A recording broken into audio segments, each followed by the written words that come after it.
Manchester United win at the death. Scott McTominay with the all-important goal, and Champions League qualification is on. There is no doubt about it. I was very nervous. I was almost silent when we scored. I was very worried about us throwing it away. It's a hard place to go. The home record for Aston Villa is absolutely phenomenal. It's our first win away from home against a team starting the day in the top 9 under Ten Hag. This has been difficult for Manchester United. This has been painful at times for Manchester United. But today, we stood up strong. We got over the line. We showed real great mental resilience. And I've said it the other day, we're going to get to the end of the season with this manager. There are still elements of our play that I want to improve. We still don't have the control that I want. We still don't know how to kill out games and look more comfortable.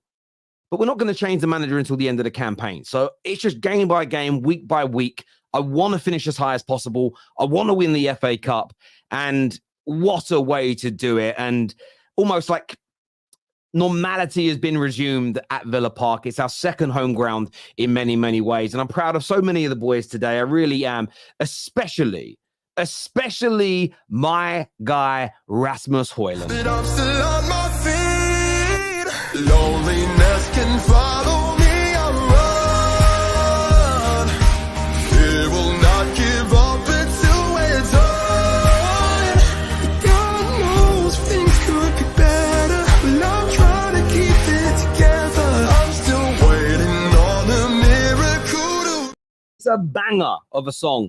And 5 in his last 5 league games for Manchester United. And just to put some context on that, he becomes the youngest player in Manchester United's history to score 5 straight league games on the bounce. You think of all the young stars this club has had. None have ever scored in 5 Premier League games in succession. This young man is starting to cook. This young man is starting to deliver. This young man is starting to justify his £67 million price tag. He's starting to show, I think, everybody that he's not just about movement. He's not just about good, strong hold-up play. This man is a goal scorer. Number 5 in the Premier League for him, number 10 in the overall campaign. I said he would hit about 15 this year. I've got a feeling he may surpass that as things stand. So I want to say a massive well done to young Rasmus Hoijlund. Of course, Scott McTominay is going to get a lot of the plaudits because, listen, but Prime, you're bang on, all different types of goals as well. You're right. He scored some bangers. He scored scrappy tap-ins as an example. He's got a wide variety of goals that he can score, and there's so much more to come from this young man. Of course, I want to shout out Scott McTominay for getting the winner. I thought how we utilized him today is exactly where he should be played, off the striker when you need a goal. That is literally, we have found his role in football. Impact player from the bench when you need a goal. Kind of like a sort of a better version in many ways of Marouane Fellaini. That is where Scott McTominay is potent and dangerous. So I want to shout him out for that. I want to shout out young Mainoo and Casemiro as well, because we are not trained in a way to control games. We're just not. When Villa wanted to put it on us, they could. So that's not how they were told to play. But I want to shout them both out because they were both booked early in the game. Mainoo's, yes, I accept, was probably a yellow card. Casemiro should never have been booked. Absolute travesty. It was a dive from Matty Cash. But they both remain very composed for the rest of the game. Could have caused us problems if they got sent off. I also thought Dalot, again, had another very, very good game in that right-back role, both on the offensive and defensive side of things. But I want to shout out 2 people at the back that I've given a lot of criticism to. First of all, he got the man of the match from Sky. That was Harry Maguire. He was absolutely immense at the back today in his duels, aerially, from an attacking point of view. He was stepping out at the right times. And most of the performances he has had since his captaincy was taken away, he's looked such a better player. So again, I want to shout him out for that. And then look, I really need to put some respect on Onana's name as well. I have criticized him, and rightfully so, this season. But today, He's saving the one-on-one in the first half against Ollie Watkins. The save from McGinn's shot, the point-blank save from Ollie Watkins' shot in the second half. And Gary Neville really disappointed me by saying, "Oh, he hit it straight at the goalkeeper." There was a slight movement towards it from Onana, but that's what you call brilliant positioning. There's so many good moments from the keeper today, and even the goal we conceded, he couldn't do anything about that. And in the lead up to it, there was some good keeping from him as well. So look, Onana today, him or Maguire, I think of the man of the matches, because without those two putting on an absolute masterclass in their respective positions, Man United wouldn't have won that game. There's still some question marks over this team. Probably some question marks over Villa as well, because I would say from about minute 20 until they scored, they were the better side. And it was infuriating to me. It's why I was quite silent when we scored, because I was waiting for them to turn it on again. But their manager made a bit like, listen, the substitutions to bring Scott McTominay on worked. The substitution for Lindelof going at left back really hurt us, because it wasn't an outlet for us anymore. Look, it ended up working out all right in the end with Dalot staying on the right and crossing the ball into the box. But I thought that was a poor option really for us. And it's something we've got to address with Luke Shaw picking up another injury.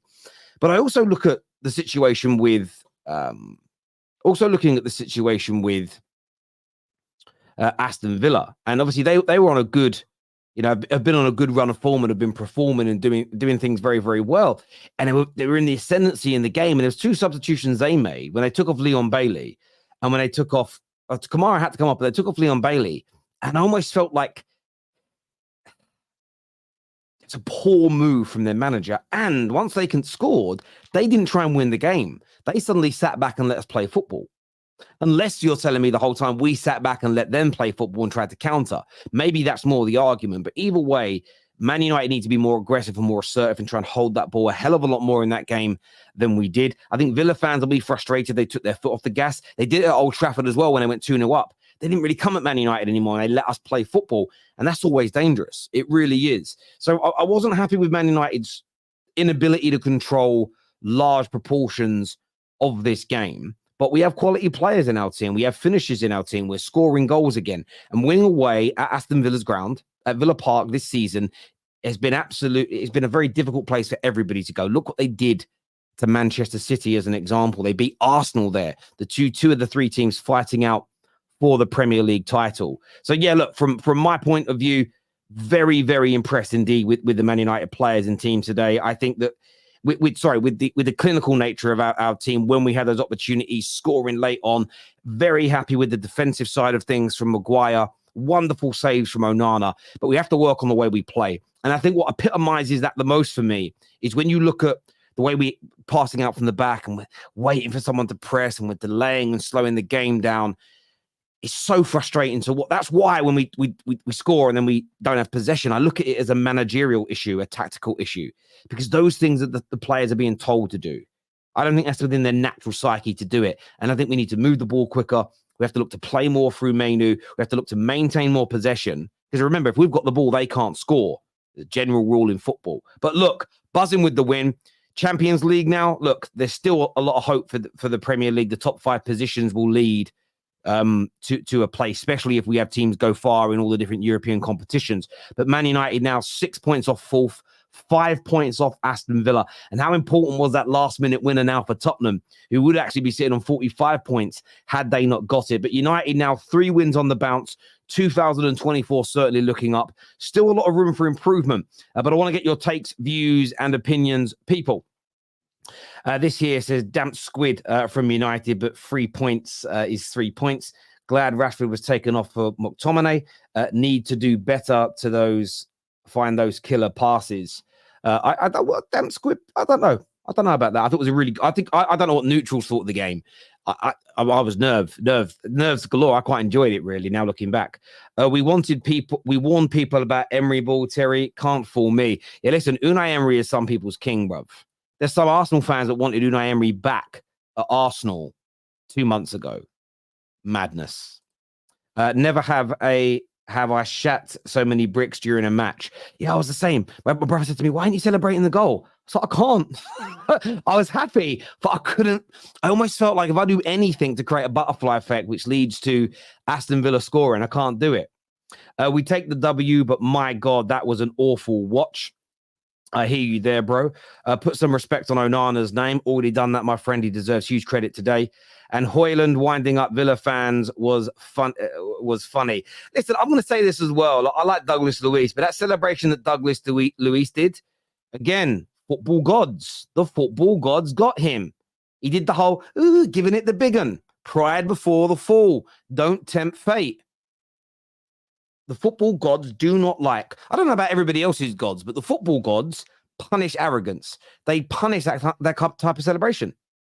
They absolutely do. So yeah, Douglas Luiz, football gods, they got him. They absolutely got him. Not enough praise on Dalot. He was immense. Yeah, he's been fantastic recently. He really, really have been. He's been great. Grey Wolf Dinner here says, great game of football from both teams, top quality. Yeah, I'm so intrigued to see how rivals see this game versus Man United fans, because I do think there could be a real sort of difference there. KJ and Rhino joining me on the show now to have their say. Welcome back, gents. Oh, no, in the end, KJ, but McTominay delivers. Man, I always say to rival fans, yo, come to my gaff and try and get 3 points. Come to Brum and try and get 3 points. I didn't believe Man United would come to Brum and get 3 points, but we did. Boy, oh boy, was I nervous as hell. I knew that this was going to be a tough game. I thought we could get a draw out of it. I didn't see us win, but big up to the boys for doing so. Terry, we rode our flipping luck all the way to the bank. We rode it. Like if Jacob Ramsey had a better game, you could see potentially more goals coming. Ollie Watkins was, you could say, unfortunate. He had 2 good efforts saved by Onana, and well played for Onana for those things. But yeah, we rode our luck. But we got there in the end. And you know what? We've been asking for the team to play as a team, and that's what at least I saw. At least I saw the team working hard, trying to keep in shape, trying to win the ball back and create counter-attacks. That's all we can really ask for, really, especially in the form and the season that we've had. Like, to come away from Villa Park with a 2-1 win, I'm biting your hand off. I'm happy about that as well. But yeah, lots of room for improvement. At one point, during like the 60th to like 75th minute, it just looked like we didn't know what to do. Like, I remember one time we had the ball at the back. Maguire and Varane were just passing the ball to each other and Onana for like a good 2 minutes. And it just looked like we had no clue what to do because Villa were on top. So we need to, I don't know, the United fan in me is happy that we've won. But then the other part of me is like, I want to see us progress better. I want to see us actually do stuff with the ball that isn't just counterattacking. But my Lord, what a cross from Dalot. What a cross from Dalot for that McTominay header, man. Those two, beautiful goal that was. And you know what? Big up to Dalot, because Dalot is someone that Man United fans are very split on. I've had my doubts about him. Whenever it comes to the Wan-Bissaka Dalot debate, for a while, I've been on more on Aaron Wan-Bissaka's side. But this season, Dalot has been showing why he's the best. He is the better one. Like, technically on the ball, he's been better. And defensively, he's been very, very good this season defensively. Like, there's not much that gets past him. And before, I used to worry about him coming up against pacey wingers and tricky wingers. But whoever he comes up against this season, he's just been on it, to be fair. So big up to Dalot. He deserves that assist. And long may it continue. It's certainly, yes, I agree with you. What a wonderful ball. Rhino, how did you see the game, mate? A lot of United fans happy with the opening 20 minutes, and then it became very nerve-wracking. It was just counter-attack football from us, really, until they scored, and then we dominated again. It was a very intriguing game to watch. Yeah, it was such a weird game, man. But, obviously you look at the end result, we got the 3 points, but it was very, very, very uncomfortable, man. Do you know what analogy I'm going to use? It's like where you're in a car and you're getting to a destination, the car's shaky, the engine's making certain noises, but you get there in the end and you think, but then the next time you go and use that car, is it going to make the same trip? You know what I mean? So that's how I think United is right now. Like, we need to be sustainable in these games. We need to find this control. Listen, when Lindelof came on, I tweeted Lindelof, I put an upside down smiley face. I said, oh my gosh. And then obviously that pass that Onana made to him, maybe you could say that was a graveyard. What's that pass you call it? The Oh, pass. When you, hospital pass, that's it. Maybe you could call it a hospital pass, but at the same time, I just don't have no confidence in Lindelof. When he came on, I was really upset. McTominay comes on, he scores a goal, so you can say that Ten Hag got that right. But I think just overall, we need to, get more control of the games. Dalot did fabulous for me. Absolutely, he's impressed me. I always preferred Wan-Bissaka over Dalot, just in general. I just felt like Wan-Bissaka's a bit more defensively secure, and even when he's starting to go forward and he's a bit unorthodox, he still goes a bit more forward. You saw him doing tiki-taka with Sancho when Sancho was playing and stuff like that. So he's got it in him to pass and move. But yeah, Dalot's really impressed me, man. He's been inverting, he's been very progressive, and he wants to beat his man now, and he wants to cross the ball in a lot more. Even before the cross that he did to McTominay, there was another one that he did that went across the goal, and I think Garnacho got it, and then we decided to recycle the ball. So yeah, I'm very, very happy with Dalot. He's impressed me a lot, and I just hope that he can be consistent to the end of the season. Kobe Mainoo, same thing for me. Very impressive. He's very good at retaining the ball. He's very press resistant. You saw a couple times he's doing little flicks and then just flicking it over. He's so composed. And since all the attention's been on him, I've been a bit more concerned because I want to see how he's going to handle the pressure. But he's been handling it well, and yeah, it's still early stages. But yeah, Kobe's still ice cold. The boy's ice cold, man. I thought, what do you call it? Was ice cold? What's his name? Martial. The Chelsea winger. Oh, Palmer. Yeah, I thought he was cold, but listen, he ain't got nothing on Mainoo right now. But yeah, you see him walking around when he's got subbed off. And you can see the Villa fans are giving to him. Yeah. They were trying. I love that. That was the only hope the Villa fans had, really. But Villa had loads of chances. Onana actually did well in this game. A lot of the shots were at him, to be fair. But yeah, I still don't have confidence in Onana as well either. What I saw from Onana today was the Onana I thought we were getting. Somebody that makes very good saves on a regular basis. And the guy I saw regularly at Ajax, it's the guy I saw regularly like last season at Inter Milan. And I just thought we'd get that guy. And the maddest bit is a lot of the hard shots are in this year. He saved. It's been a lot of the goals that have gone in. You thought, how did he not save that? Or how have you made that mistake? So yeah, Onana today deserves a lot of credit. I think as does Maguire as well. The two of them collectively were just solid for us. But yeah, the only thing that's why even when we scored, I was nervous because we just don't control games well enough, not against these teams. But I'm hoping today is a bit of a turning point because it's that first win away from home against a team that started in the top 9.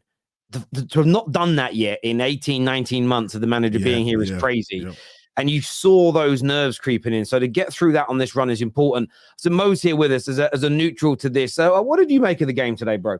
Number one, people saw listen, I was wrong about Kobe Mainoo, and we had this discussion earlier. Who has more talent? It's listen, this kid is cold, bro. He's absolutely sensational. At the end, that pass to Dalot showed that listen, in the crunch time, you can rely on an 18 years old, and he's not he pissed the ball or just trapped it and waiting for the Villa guys to come trap him low. He had a plan in his head and he passed it to Dalot, perfect weight for the cross first time.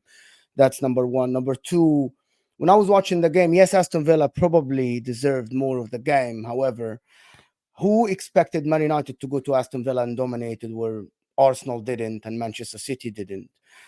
Yes, Aston Villa were unlucky. However, Man United took their chances, which is what you need. And listen, I said that many times before. Man United don't look good, but if the results don't come through, the players' value will go down. You won't be able to replace some of these players. The manager needs wins at least to build confidence in some of the players that you will rely on in the future. The likes Dalot looked absolutely sensational. That sprint on that left on Jacob Ramsey looked absolutely magnificent. Kobe Mainoo. Garnacho, I'm not a biggest fan, but again, if you need to build confidence, these are the wins you need at the end, last minute wins and stuff like that. But tactically, still, Ten Hag, come on, what are you doing? What was that? What is that slowing down of the game when there is so much space behind the Villa midfield? Again, I heard you guys criticizing Ten Hag today, which is warranted. You can criticize Ten Hag, but at the end, that substitution, and people won't talk about this. The position that McTominay took in that last play is a coach's decision. It is not out of the player's head. This is the coach telling him, listen, the ball goes forward. I want you the highest guy in that 18 because you can get that chance. So that's for Eric Ten Hag. So we praise him when he does something well, and then we criticize him. Like, I'm not a Man United fan, but I watched the game, it looked all right. The McTominay substitution is perfect. That is where McTominay needs to be used. Yeah, Late facts. impact sub in and around that box. The Lindelof substitution was a problem, and then playing out slowly still. And that's where I think when we're being objective as Man United fans, you look at it and go, I can praise the manager for that. I thought it was perfect. As an example, the other substitution that came at the same time, I don't know, that was the one that I thought that worked well. Of course, taking off Rasmus and Mainoo, Evans and Amrabat, he did that at the right time as well. And then we really suffocated the game after that point. Those two are correct. And I know we didn't have many options, but maybe it's about bringing a kid from the academy and having him on the bench if you need to play a left back. And we've got some real talented ones at Manchester United, because Lindelof, I wasn't even angry at him. He's not left-footed, and we were playing slowly. So by the time the ball got to him on the left, Villa had closed in on him, and we nearly conceded opportunities or chances from that far too often. So we need to improve that area of our game. On Mainoo, listen, it cold. I mean, I just watched. It was crazy, and that whole goal, I didn't really notice how delicious that little flicked pass was, if that made sense. It's when you actually look for it, you realize how deliberate it is. But in real time, I just thought it was a normal pass. And you realize, he's sort of dummied and then done this little flick. And it's perfectly weighted. He's such a talented kid. And as I say, I want our style of play to change moving forward, where it's a lot more about possession-based football, because that's his game. This guy isn't a sprinter, and he's not a bad physical specimen, but he's not about running around the pitch like a blue-ass fly crashing into people. He wants the ball and he wants to dictate. But if we don't have, and I get what you're saying, Mo, you make a good point. Most teams don't go to Villa Park and have lots of the ball. But I want to see Man United develop a team that has more of the ball to really get the best out of that young man. Before I go to the super chats, gents, I'll go to Rhino first. Rasmus Hoijlund, the youngest player in the history of Man United to score in 5 league games in a row. He's really starting to deliver now as a striker for us, isn't he? Yeah, I'm very, very happy with Hoijlund, man. And like I said on the last show, I was on, I think it was the first reaction we did. I think it was the West Ham game. I told people about Hoijlund. I said it, man. And I see a few rival fans saying, it's just a purple patch and blah, blah, blah. But, he's on, 5 Premier League goals in 5 games. His confidence is brewing. He's scoring different types of goals. He knows how to roof it at the top of the goal. He knows how to get a poacher's goal like Van Nistelrooy. He's doing all types, taking shots outside the box, placing it bottom left corner. What more can we ask for from our striker that shouldn't really be holding our line, And he's doing the job. So I'm very, very happy with him, man. I do see a lot of runs that he's making that don't get seen. So I'm just hoping we can start working on that as well. But yeah, I'm absolutely happy with Hoijlund. If I can ask a question, because I was talking to some Man United fans, and I really wanted to get an answer from you 3 Man United fans, because there is a talk that you need a main striker and Hoijlund should be the understudy, and I disagree with that personally. I think he needs to develop. He needs to get minutes. He needs to play every game because he makes the good runs. He was good at Atalanta last year. And I think he needs to be the main striker. You need to get players around him to serve him, not the other way around. I don't think he needs to be an understudy. I don't know what you guys think about that, because there is talk around the Man United camp that, we need a main striker. There is a talk about, like, let's bid for Ivan Toney and make this guy the understudy. And I disagree with that at all. Yeah, I'm coming more around to the idea of just have him as our number 9 and let him work and develop, because it's not like he's a slow learner. Like people would say, he's a slow learner because like he's only just started to score goals now. He's a 19-year-old kid coming. Well, is he 20 now or 21? It was a 20-year-old kid coming in from another country, coming to adapt to the Premier League, to this poor Man United team, and yet now he's starting to score goals. That is rapid. That is rapid development. That is rapid development. For people to say, he needs to be an understudy because he's not good enough. No, he's clearly good enough. I get wanting to develop him slowly, but he's hungry for it.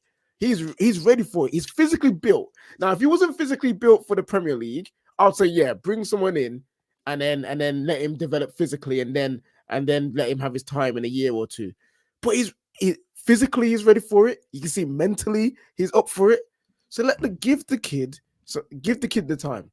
Now, I'm not saying don't go out and buy another striker. We do need a backup striker. Martial's body is gone. Rashford can't play up front. And outside of that's all we've got. So bring in an older guy who's more experienced, who off the pitch can help guide Hoijlund more as well. And then when he needs a rest, bring him in. but don't just say put him to the wayside because we want an Ivan Toney. If you sign Tony, cool. I'm gonna He's a argue. good player, like He's- Hoijlund. I don't know why people keep But- saying because he missed some. Like, listen, it's hard to adapt to the Premier League, isn't it? It's Yeah, very look, hard to adapt to the Premier League. I'm I coming watched him round at Atalanta, looked all right. I'm coming around to it as well, and this is it's about creating chances. So I just looked at these stats while you gents were talking. So we look at today. He had 2 shots in the game, scored a goal against. Clinical. So did that against Spurs. 1 shot, 1 goal. Yeah, 1 goal. Against Wolves, 2 shots, and he scored the goal. Against West Ham, 2 shots, and he scored a goal. So if you actually add that up, that's 1, 2, 3, 4, 5, 6. It's seven shots and 5 goals in his last few games. My view is we still need to create more for him. I still don't think we're creating enough clear-cut opportunities for him in a game. If we could create an extra, just 2, his conversion rate is now starting to creep up where I expected it to be. His overall play is good. His movement is fantastic. And what I love about this kid, again, is his mental strength, because he could have drowned at the age of 21 having to lead this line, and he's worked on it. He's kept a smile on his face, and he's got better and better and better throughout the course of the season. By the end of this campaign, the on-the-job learning and experience that he has gathered is going to pay dividends for us. Now, I think we should buy an older striker, but maybe now we're getting to a stage where if he continues to score like this, you don't need to look at dropping 120 million pound on one. Yeah. Maybe you go and find a striker who's 28 or 29 that you can maybe pick up for Push 40 him. or 50 million. And that's the understudy, someone that can push him. Maybe then you use that money to improve the midfield so you have more control of the ball, so you create more opportunities. There's still, and what I love is, again, the stat today, still a long way for this guy to go, but this stat is potent. The youngest player ever in United's history to score in 5 league games on the bounce. It's a crazy stat. When you think of Ronaldo and Rooney and the age, the likes of Best and whoever else it was, when they were here at the club as young men, none of them ever did that. It shows how great a player he could become, because he's not a great player yet, but he certainly could become one. And I agree.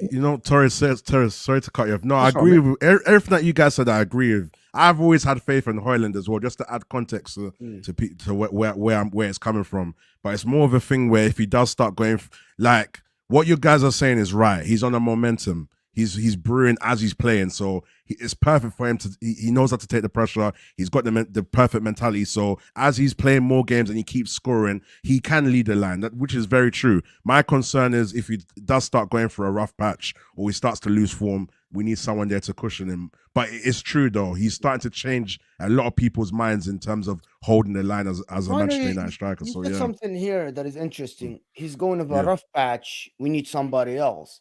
I actually don't believe that's right in football. I don't believe that every player in every team that goes to a rough patch, we need to have another guy. I think the players around him need to step up to help him, because not every player will be as consistent as Erling Haaland or Kylian Mbappe. You will need people around him to step up. If he goes to a rough patch, that doesn't mean just put him on the bench for 3-4 games. I disagree with that. I disagree that. do you know what it is? Do you know? I don't like this notion from football fans.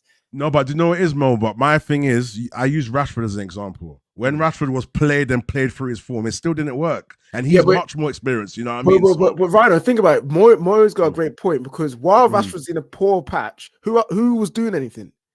The issue was no one else was doing anything. So your eyes are always. It was highlighted. It was highlighted every day.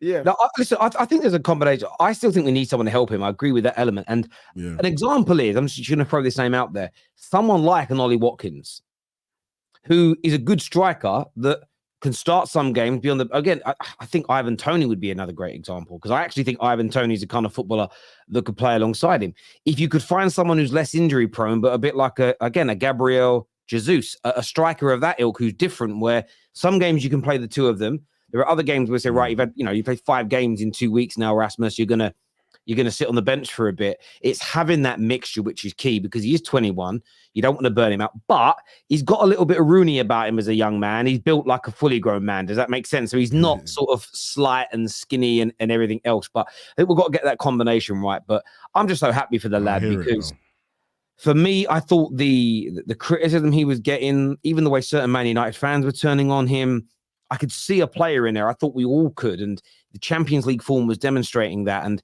as soon as he scored ironically against Villa, all those weeks ago. It was annoying that he missed the Forest game a week later with illness, but said to KJ on the stream, said to KJ backstage, he's going to start scoring now, in my opinion. He's kind of got that monkey off of his back and the pressure was relieved. And as soon as that pressure went away, everything for him was fine. And yeah, very, very impressed with him today indeed.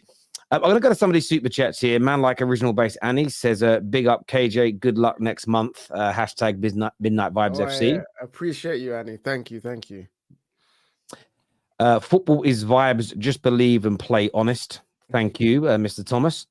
Joshua Jack here says, Scott has his deficiencies, but even through all of that, was his head down and works his arse off. And in terms of being on the end of the shot or chances, he's one of the best in the team. Love him or hate him.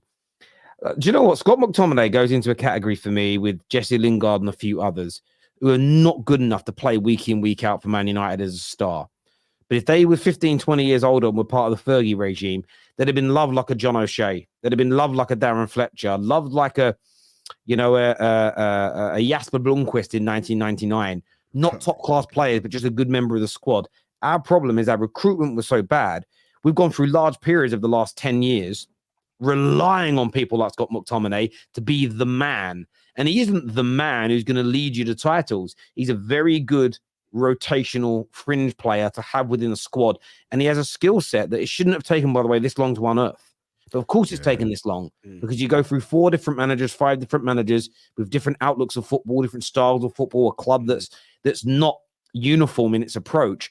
You know, if this would have been discovered early on in his career that he could do this, he might be seen it. Because again, I think he's changed a lot of people's mind about him this year. No one thinks he's ever going to be Zinedine Zidane, but the amount of winners he's scoring, it's a great skill set to have. And this is the thing, he's been misprofiled. He's never been a DM. He's big, he's athletic, he's got good strides, powerful legs, but he's never been a DM. His technical ability on the ball in terms of passing and press resistance is not that high. But whenever we've had great McTominay moments, when has it been? When he has been scoring goals or in the attacking third. He's a shadow striker, a false 9 in some sense, you know what I mean? Like a number 10. That's what he is. A guy arrived late in the box, has a great shot on him, has a good header on him, and he can score his goals. And this is the most perfect role for this guy. Bring him in, super sub, get the goal, and then give him tactical instructions to help defend the lead, because he will do it. One thing I do appreciate about Scott McTominay is, even though he's not a DM, even though he's not necessarily a number 8, even though he's not a centre-back, you tell him to do these roles, he will do it. And he'll do it to the best of his ability, and he'll try as hard as he can. So bring him on, let him score, and then give him tactical instructions to keep the lead. And McTominay is fine. And we've all said this at some point in our Man United fandom. If he's a squad guy, he can stay. Yeah, he can be around. But it's every single time what happens is he will score a few goals, and then whatever manager it is, McTominay, Jose, if it's flipping Ollie or Ten Hag, he'll start starting all the games. And that's when we're like, whoa, no, hold up. This is not what we signed up for. We didn't sign up for this. You know what I mean? Scott didn't sign up for this for sure. So Luton's going to be very interesting. I'm gonna see if Ten Hag's going to start the kid, man, because Ten Hag has fallen into that trap a lot of times where he's just decided to start him. So if he's been analyzing the games properly, and he now knows the best he can get out of McTominay is off the bench. I just hope he can maintain that. And that's all I'm asking from Ten Hag. We just need consistency, and most importantly, we need control of the games. He needs to look at these games and figure out what we're doing wrong. And he's not going to do it. But if you're going to start McTominay and play him off Rasmus, then you've got to put Bruno on the bench. Yeah. It's again, I'm not even against him playing if you want that support striker role, but it means you can't have a high 8 or a number 10. You can't. What we end up doing. Can't do that with Casemiro. It's too slow, Casemiro in the transition. No, I understand where you're coming from, but my point is that whenever we do play McTominay, we move other people out of their natural positions, and it becomes makeshift. If you're going to play him as that support striker type role, you have to put a team around him that's going to get the best out of him. And you can't, again, I didn't think it was great putting Bruno on the right as an example because we know he's less effective there as an example. And ironically, when we scored, it was Mainoo that was in that position. He's got a bit more legs. If you're going to do it, stick him out there. He's got a bit more composure. Super chat here says, what the hell logic is that? We won because the other team was on unlucky and the players were out of form. No wonder your opinions are dog. Man United were the better, hence why they won. Hold on. Did you say Man United were better, Terry? No. So Nabil is challenging me because I said we was fortunate in this game because there's a few players on Villa's side when the attacking positions, they just weren't on it at all. Nabil, this is why I say, I'm not going to say that, but Nabil, my enemy, I don't like you that much, so I want to call you my enemy, frenemy. The amount of shots that Villa had today was crazy. The amount of touches that they had in our box was crazy. If you watched that game with your eyes and thought Man United were 100% better than Villa and Villa didn't actually deserve to score more goals, then I'm sorry, I will happily pay for you to go Specsavers and we can get you some glasses, my brother, because that is not what happened. We didn't dominate them. We weren't better than them. They were good today. So there's nothing, because if this was all the way around, if Villa won and we were peppering their goal and they won 2-1, you would not call them better. You would say they got lucky, we weren't clinical, and they scored 2 scrappy goals. So come on now. Let's just be honest. Yeah. You've got to be fair about that. And I'm happy with the win. I'm happy with individual performances, but the lack of you would never. If we play more games like that, where you can see that abundance of chances and they're that good, you're going to lose a lot of games because Onana made 2 or 3 saves which were worldies, and goalkeepers you praise them for doing their job, but no goalkeeper, including the best in the world, are going to pull worldies off week in, week out. You want more control than that, Nabil. Also on Kobe Mainoo, someone just sent me a stat through. The second highest chance creator on the team today with 4. Bruno Fernandes, by the way, 8 chances that man created today. The lack of assist this guy has and the chances we don't finish is crazy. But I'm actually quite impressed with Bruno today. It also, for him, 90% pass completion. Fucking Jesus. Can you imagine? His haters will hate that one. Could a lack of possession today be the Ten Hag game plan? No, because he was trying to play from the back. How are people watch the game? They were trying to play from the back. Man United were trying to dominate position. Man United were trying to build slow from the back, get between the lines, but they just didn't succeed. They just didn't play long balls, and this is a plan of. If you watch David Moyes or you watch Everton, for example, Sean Dyche, that's a team that don't want the position. Man United wanted the position, just couldn't hold it. They lost the ball. They didn't try to play long balls. They would just try. They tried. It didn't work. It's not game plan. I'm sorry. I hear you. Saad with us. Saad's a rival. What you saying, bro? Nah, listen. I was actually here to join in on a conversation about Hoijlund because listen, at his lowest point in his Man United career, I got looked at crazy because I said, give him to me and I'll get 20, 25 goals out of him in the season. And listen, I saw this before, bro. You could see the way he was making runs. You could see the way he was positioning himself in the attack. You could see this guy has the ability to be a top player and to be a top striker. Do you know what I mean? He has that ability. The only reason why he didn't get to that level straight away is because players weren't finding him. He was playing next to Rashford, who wasn't passing to him. He was playing next to Garnacho, who wasn't passing to him. They weren't feeding him the ball in those positions where he's making that run, where you need to feed him the ball in behind. And yeah, listen, for me, I just wanted to say obviously, because you lot were talking about a striker coming in, I think a good striker for you guys would be Taremi from Porto. If you guys brought him in, as like a secondary striker to come in and do a job when he's there, and to also teach, because he's an experienced striker. He's an experienced striker and he knows how to strike a ball. He finishes his dinner. He's very clinical. Already done. For Porto. Already done. Inter already What do you mean? agreed with him. We already agreed with him. Oh, you've got a deal with him already. Because he's out of contract. Is Inter. it agreed though? Yeah, I agreed with him. Because if Man United come in, I think we'll be too late. We will be too late if we try to get to Remy now. Like because they offered him like stuff. But anyway, I Oh, get what okay. you mean, Okay, Saad. tell us, There are a tell lot us. of strikers like that. There are a lot of strikers out of contract. Not very old, not 35, like 29, 30 years old. Yeah. They want a good contract, 3-4 year contract. They won't demand a lot of play time. They'll play in the cups. And sometimes they will come off the bench in the Champions League. I get what you're saying, Saad. Yeah. I think that, but I'm not buying into this notion that because you have a young striker, you'll need another striker and he has to be the understudy. What is this? When Rooney came to Man United, he freaking played and balled when he was young. A lot of players did that, and I'm like, I don't understand. Rooney, we got to Rooney's special though, man. Yeah, but what I mean is that I'm giving an extreme example. Rooney had Ruud van Nistelrooy 2 years. But he played Rooney, didn't he? Yeah, he did play him. But the point is, there was Ruud van Nistelrooy was at the football club. Louis Zaha was at the football club. Alan Smith was at the football club. So there was an abundance of strikers that were at Man United at the always same have time. strikers. I don't think we're saying bring in a better I agree. I don't think we need to go and spend the money on Victor Osimhen. However, we need some more. We can't have one. We've got one striker at the club essentially because Anthony Martial's made of biscuits. We need some backup for him in those areas, just to support him, really, just for some rotation, if that makes sense. Yeah, I think we need to do that. Pav's here with us. What you saying, Pav? That was hard to watch, man.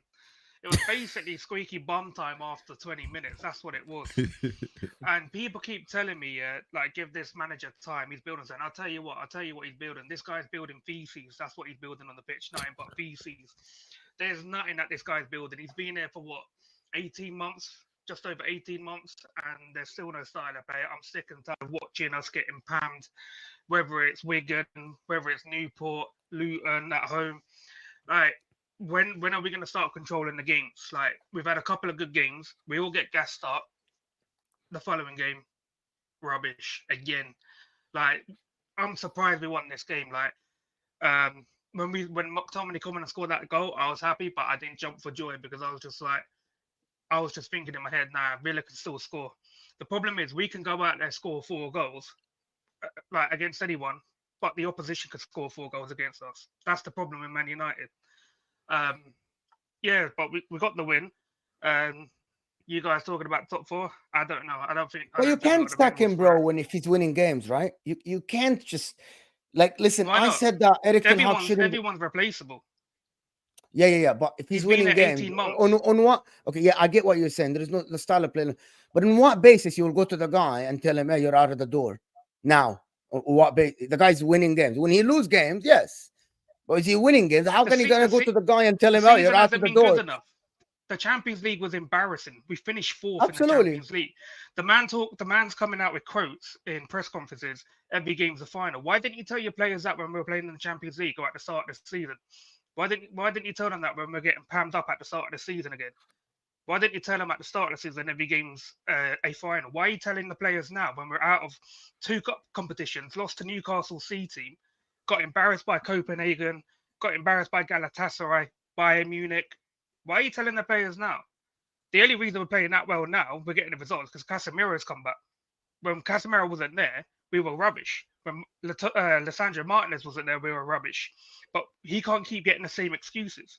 For me, I've already said, like, I'll let him have the last year if he wins the FA Cup, but I don't think he's going to win the FA Cup. I honestly don't think he's going to win it. Because the way we play, we could go 1-0 up, but the problem is we don't know how to control games. Our bench is rubbish, so he's not really using a bench up until the last 5 minutes, bringing on every centre-back DM possible on that bench to see out a game. Look, I'm not. Mo's logic has killed itself. Mo's logic has killed itself, though. Mo, your logic has killed itself because because you're saying that Ten Hag shouldn't be sacked because he's winning games, but then you say Pochettino needs to be sacked, even though he was going on a win streak. He was going on a win streak. He went on. I think he went on a 9-game win streak, or he went without a loss.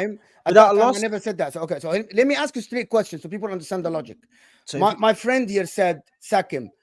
Do you think after winning 3 games in a row, the board should go to Ten Hag tomorrow and tell him you're out of the door? Before. No, I don't mean sack him now. I'll give him to the end of the season. So that's my thing. Up until the end of the season, but at the end of the season, everything needs to be reviewed. No matter what he does, he should get sacked. The players that he's brought in ain't been good enough. There's only about 2 or 3 players that have actually turned out to be all right. Yeah. And your signings have been poor. Your cup competitions this season have been poor. The results have been poor. The style of play is poor. Well, what are you doing? Because you've come out and told us a while back that you were never going to play the Ajax style of football. But yet, what are you trying to do then? The only shining light in this at the team end of the is season, no people matter like what he Kobbie does, Mainoo. no matter what he does, you want him set. Listen, I'm not a Man United fan, but I'm watching Man United. I see no style of play. I actually said that Chelsea look better on the pitch, but I don't think that today you can say that yes, Erik ten Hag should be sacked. 3 games on the bounce. You cannot just say that. Maybe at the end of the season you say that. Yes, I get what you're saying. I want this. I would want this for my say club. Something that it's not sustainable. That's the problem. This is never going to be sustainable, and we're going to keep going around in circles saying give him more time. But if you've been here for that long, 18 months, I've seen managers come into a job and implement like what they want to do. Like, why isn't he doing it? You brought in players, right? Yeah, and none of them have really done what you wanted them to do. Anthony, where's Mason Mount? Has anyone seen him? No. Where's Malacia? I ain't seen that kid for time. Get the missing posters out for that kid. The Malacia situation's a bit weird because they haven't even said what it is. I'm hoping my theory is wrong on this. That I hope he hasn't got a bad illness because if it's an injury, they tell you the fact they're keeping it completely hush it could be a sad one. So yeah, I'm not. Listen, I get where Pav's coming from. My mind hasn't changed about Ten Hag staying or going personally because I am looking at the sustainability of how we play. But I know he isn't going until the end of the season. So my sort of view to stop myself getting stressed is I'm just reviewing it as win. I'm reviewing it based on win, lose, or draw, if that makes sense. It's if we win, I'm happy. If we lose or draw, I'm annoyed. And at the end of the season, we'll assess it. Because I do agree with you, Pav. I think long term, we need to start just being more comfortable in possession. And if we don't want to play that way, the manager's trying to play that way, but we're just not doing it well enough. You know, West Ham could have beaten us or could have equalized. You know, we could have lost today. We've won the game, which is great, but we can't ignore those elements. I think Pav is right about that element. I think you're in transition. For me, I think you're in transition. Nobody said that you looked fantastic today. You looked Man City today. I'm just on the notion of like, if the manager is getting the wins, if he's getting 3 points, you analyze later. You don't analyze today. I hear you. I hear you on that. Some more super chats here. This says, I have Dalot in my FPL and he always gets me points. Yeah, he's been quality this year. Halftime Hooks says, have to admit Bruno looked like a leader tonight. Yeah, again, I thought Bruno had a good game. Not his best, not his worst. A good game. I thought he handled. I mean, the referee today, Casemiro gets booked for a cash dive, and then Bruno makes a very clean slide tackle, wins the ball cleanly, and then gets booked for like that slider was techie still, not gonna lie. When you look at the reverse angle, it looks that's very dangerous. It's a good the way Casemiro reacted, I was thinking, what's going on? He's going over the top. I thought he was gonna get double booked like Dalot. He didn't touch him. He just looked so shocked. He was unbelievable. Villa dominated, lucky win. Ten Hag needs to go, is what a man says here. Emery got his tactical approach right. So let me throw this out to you. He did in terms of most of the game. Do you think he instructed these players to sit off when they equalized, or was that Man United reasserting themselves? Because we tried to dominate the ball 60 minutes, 70 minutes before that, and we couldn't. Well, 60 minutes, but we couldn't do it. As soon as they scored, suddenly we had the ball. We could play it from the back. That feels a little bit to me like Unai Emery said, right, sit back now. No, 100% he did. 100%. He was afraid to lose. Okay, so here it is. He was afraid to lose another game at home. He was afraid to leave it to the luck to lose another game at home. And he said, maybe my chance is better if I play in the counter attack. Because, again, he's just like, I think if he walked away with a point, he would not have been that upset being behind for the majority of the game. I think that's how he thought, to be honest. I just personally think the Villa players gassed out because they were honest for 60 minutes, and then it come to a period where they just stopped. And I think as much as because they even commented said like Emery's trying to get them up, but like they just couldn't move. Like, I genuinely think it's just the Villa players got gassed themselves out, and then therefore they mismanaged the game, and we end up scoring them late on in the game because they probably believed if we could just relax a bit, we can get our energy back and we can go nab a goal in the last minutes. I think that's what the players thought. And I think that's fair. There was an element today, though. Man United versus Arsenal at the Emirates, 2012. United were 1-0 up, and then Arsenal started cooking. I think it was Van Persie that got the equaliser, but it was Oxlade-Chamberlain that was balling out. They scored, and then before the kickoff was taken, they were in the ascendancy. The manager took off Oxlade-Chamberlain, and there's still these famous images that I still have in my head of Van Persie looking confused and saying, "What are you doing?" to the manager. They then tried to sort of play a counter-attack style of play. They weren't dominating the ball. We took over, and I think we went on to win 2-1.